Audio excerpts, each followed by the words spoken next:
My Life Between Lives story from Newton Trained Institute practitioners. I see a whole change in the thrust of searching for answers about who we are and why we're here. And I think it's wonderful, and I just hope the movement continues to expand. Let us expand the universal consciousness together with a My Life Between Lives story presented by the Michael Newton Institute. Welcome to My LBL Story. My name is Ekomananda. I am your host. Today my special guest is Kwiatkowski. Kathy is a licensed counselor specializing in complex trauma recovery for the past 35 years. She's also a certified hypnotherapist specializing in past life regression and the life between life therapy, a quantum consciousness facilitator, a Reiki master, and an energy medicine practitioner, and the author of the book Stand In Your Brilliance, a transformative guide to overcome life's challenges and remember the truth of who you are.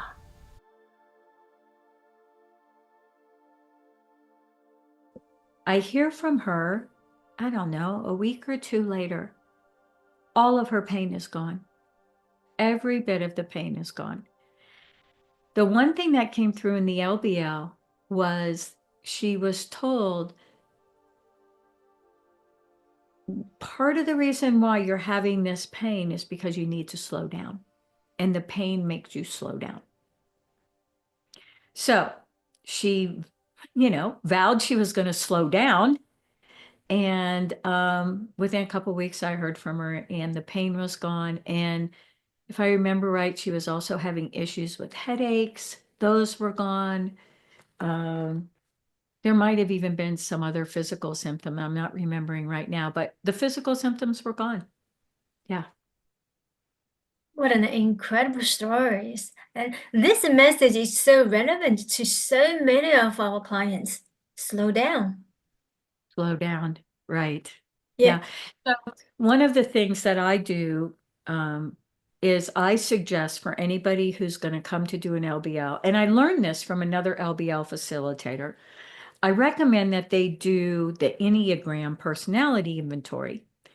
And the reason for that is there's aspects of our personality that can start taking us in a direction different than what our soul wants us to be doing, right?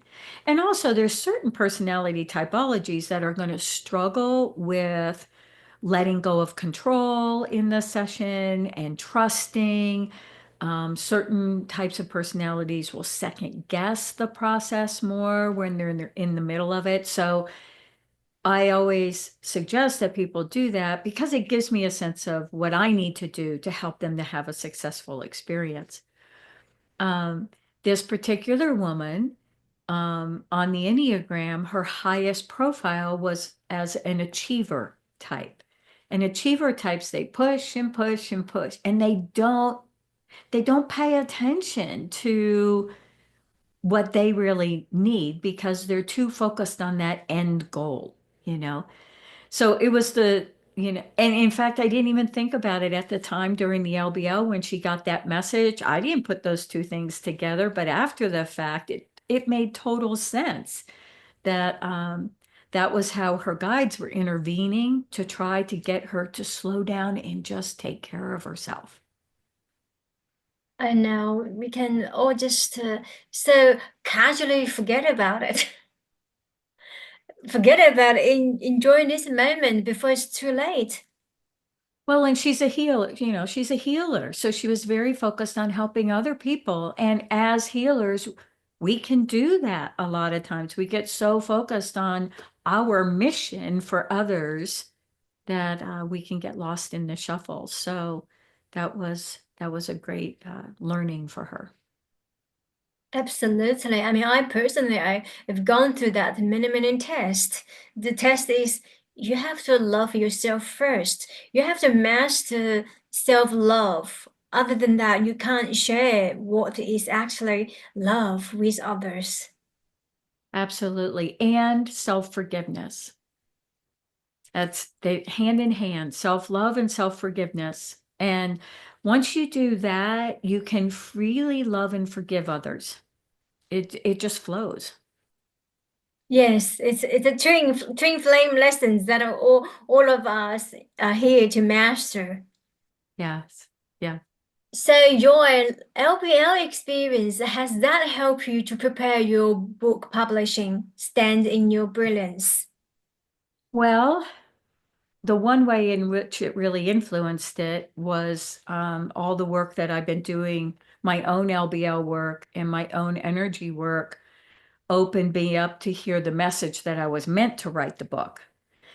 And again, my first impulse was no. I'm not very cooperative at the beginning. And I was like, I really don't want to do that. Not just because it's a lot of work. I never shy away from a lot of work. It was more like I wasn't sure I was really meant to do that. What I learned in the process of writing the book was that I would heal even more as I was writing it. So it became very clear to me, probably about the second month into writing it, which it took me a couple of years from beginning to end, that even if I never published it, even if nobody else ever read it, that there was something important happening in the process.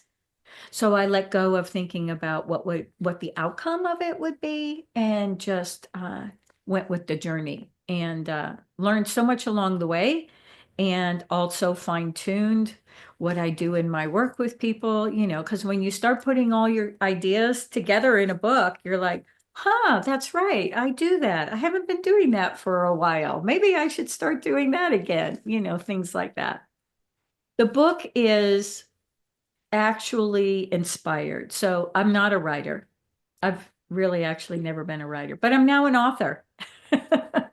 Magic happens. Right.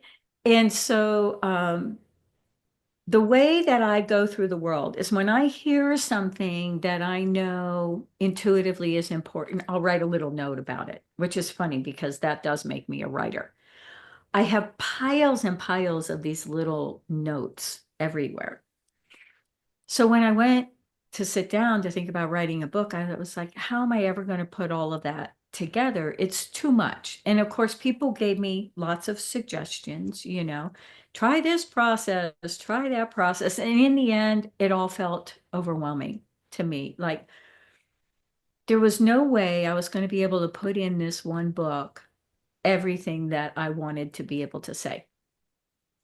So instead, I started a process where I would just go and sit at my desk, and I'd get quiet and I'd get still, and I'd kind of have these piles, and I'd just ask, where should I start? And I'd be drawn to something, and I would just write about that day. And then I just kept repeating that process, and eventually it emerged. And I had this manuscript, but I didn't think about the order I was going to put it in because that felt overwhelming to me. So I found a great editor who said, no problem. Let me read it. I'll tell you what order to put it in. And she was brilliant. She did not tell me until later in our relationship that she had actually done an LBL and had read all of the Newton books. I didn't even know that at the Wow. time. At the time I hired her to be my editor, she knew exactly what to do. She laid it out, and that piece felt overwhelming to me. So as far as I'm concerned, that was an angel that dropped into my world to, kind of take me over the finish line. I mean, we need a left hand and right hand to help us as well. And then God Exactly. has his own plan. Yes. Don't Yes. you worry about it. It all just happens itself. Yes. The intention of the book, it has my trauma recovery story sprinkled throughout. Um, the intention is to inspire the spark within everyone to like fan the flame of the spark within everyone, to remind people this is who you truly are. Don't forget it. You know, don't let this human journey get in the way of you remembering who you truly are.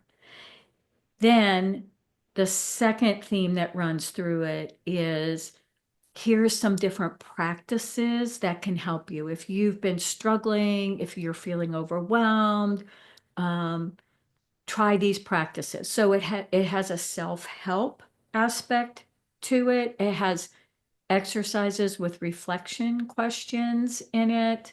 So it can become your own personal recovery process with a little sprinkling of inspiration throughout. Beautiful. So it's a transformative guide to overcome life's challenges and to know the truth of who you are. Exactly. And so you have many tips, many exercises that are shared in the book and helping the audience to heal and grow. Yes. Yes. There's 13 different places in the book where there's an exercise and reflection questions to accompany those. Yeah. Would you be able to give us a snippet of one of the exercise? Oh, sure. What does the book look like? Here is I love that blue color. What's the cover? Is that an animal angel or It's animal it's guide? it's meant to reflect your spirit that carries A you and always, bird? yes, that carries you and is always there with you. Oh, Yes. beautiful. One of the things that I experienced in my childhood was feeling alone much of my life, even though I was a twin. Um, there's two key messages that I always share with people. One is who you are in truth as a spiritual being, but the second is you're never alone, ever. You always have your own higher self, you have your guides. And so a local artist did that diagram for me. Every exercise starts with having you get quiet and center and just get really present with yourself. Do a certain kind of breathing. Some of them include then now do a movement. What did you notice? This particular one is called Feeling the Energy of Joy, where I just, kind of guide you through different types of breath, and then stand in a particular way. Imagine energy dropping in to your field. And then I just ask some questions, journal about this. What was your sense of how expansive your energy is? Did you feel it continue to expand? Did images come into your mind's eye? And what do you want to remember about this exercise? So that's one example of one of the exercises. Sounds nice and easy and doable for everybody. Yes. Yes. And of course, that one in particular, it's really about feeling the more expansive vibrations, right? So when we stand, with our arms up like this, and we imagine a funnel of energy dropping down through our crown and into our body, and we take very, very long, slow, deep breaths. So palms open, facing the sky. Yeah. It can become palpable. It becomes palpable, right? Yeah. And so that's who we are, right? We're so much more than this. Yes, I feel the energy in my fingertips as you were showing me. It's Uh-huh. like the tunnel is right above the top of the head. Yes. Yes. And also it can move in and through you from behind your heart, right? So think of it as actually you're in the middle of this vortex that yes, it drops down from above, but it also moves through from behind your heart and comes to the Carry. bottom out, carries you out into the world, How wonderful. right? Isn't this a beautiful movement, just like this? Yeah. And it's nice and easy. So you just in standing position and do a few deep breaths and just opening and welcoming this vortex of energy coming down and traveling through your body, cleansing, and I feel that joy and expansive state. Yes, yes, And remember this feeling of expansive. right. Nice and easy. Exactly. That's wonderful. Thanks for sharing that technique. You kept mentioning your LBL experience, and I would truly wanted to know a little bit more about that. My first LBL, I was taken to a past life where I experienced some pretty uncomfortable trauma. So in that, luckily, I was with a very experienced LBL practitioner. And so as he was guiding me to move into the past life, I was in a hallway with a door. And I stood in front of the door and I was like, I don't want to go. He was very experienced and he's like, you're here today to do this. Like, okay. So I knew before I ever opened the door. I mean, I didn't know what I was going to see, but I had this overwhelming feeling of, I don't want to do this. And I had not had that feeling prior to starting the LBL. And so luckily, not luckily, nothing's luck. Um, Having my girlfriend there with me was so, so helpful because after that past life regression, we had the evening in our hotel room and I needed to process what I experienced. And and she's not a trained therapist, but she knew exactly how to be present with me and help me work my way through that. She had had a completely different experience that was very positive and lovely and joyful. So, and then the second day when I went back for my LBL, in that day, I do not remember what past life I saw. I don't know why, but I don't. When I crossed over into the spirit realm, because I'm highly logical, left hemisphere, I had all kinds of concerns that it wasn't going to work for me. Um, but I didn't have fear about if I got into the spirit world and didn't see anything. So those are kind of the two blocks that people can have. One is it's not going to work for me, and the other is I'm going to get in the spiritual realm and something's going to happen that I don't like. I didn't have that. So I was greeted by my father on the other side, which was absolutely beautiful and confirmation to me that this is a real thing. I just knew instantly that it was him, and I didn't see him. I just knew it was him. And he gave me this beautiful hug.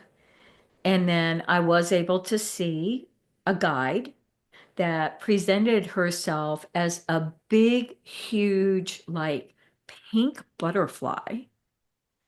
And I was like, huh, that's interesting.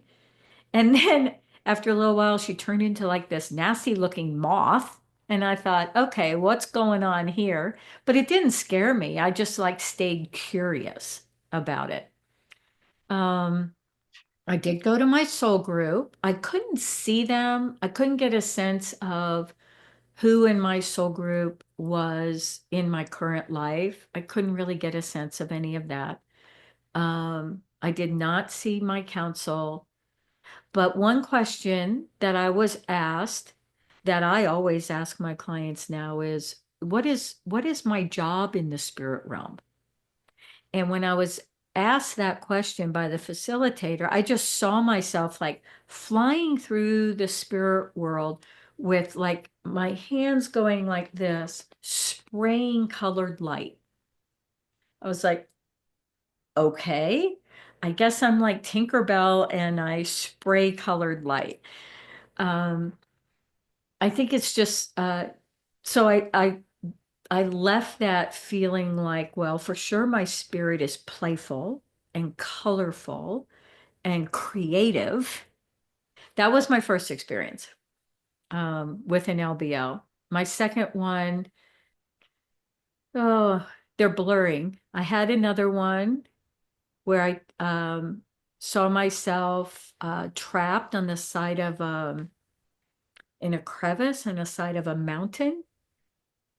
And as I crawled out, I was on this ledge, but then the next thing I knew, I had fallen off the ledge and died down in a river. I don't remember what happened in the spirit realm with that one. That was with a facilitator who liked to do a lot of inquiry about karma and past lives. So it was a lot of exploring more past lives than exploring spiritual realm. So it was seeing lots of different past lives. But then the other main LBL that I remember was when I saw myself as that big disc, and I could just vibrate and entities would come to me. And in that particular LBL, the facilitator did a lot of womb work with me, which was super helpful because I was born underweight. I had birth trauma and highly anxious mom who really didn't take care of herself very well when she was pregnant. So doing that womb work really made a big difference for me. So that was what was really profound in that one. Amazing experiences. So each LBL, each past life is different. It helps to heal one aspect or combination of all the energy coming together, and in the end, just you work through one chapter by another chapter, one corner and another corner, a child, the womb, the relationship, husband and wife, all those stuff gets cleared. Yes. There is one more that I just thought of that was super powerful, which is I had a question about why my husband has health issues, and I sensed that my anxiety about his health issues seemed disproportionate to what's going on in this lifetime. Like it felt like there was more to it. And so when I worked with the LBL therapist who did a lot with past lives, that was one of my questions is, is there a past life I've had with him that is contributing to why I have so much anxiety about his health? And I was shown a lifetime where he got really sick and I was his nursemaid for a long, long time without any other support.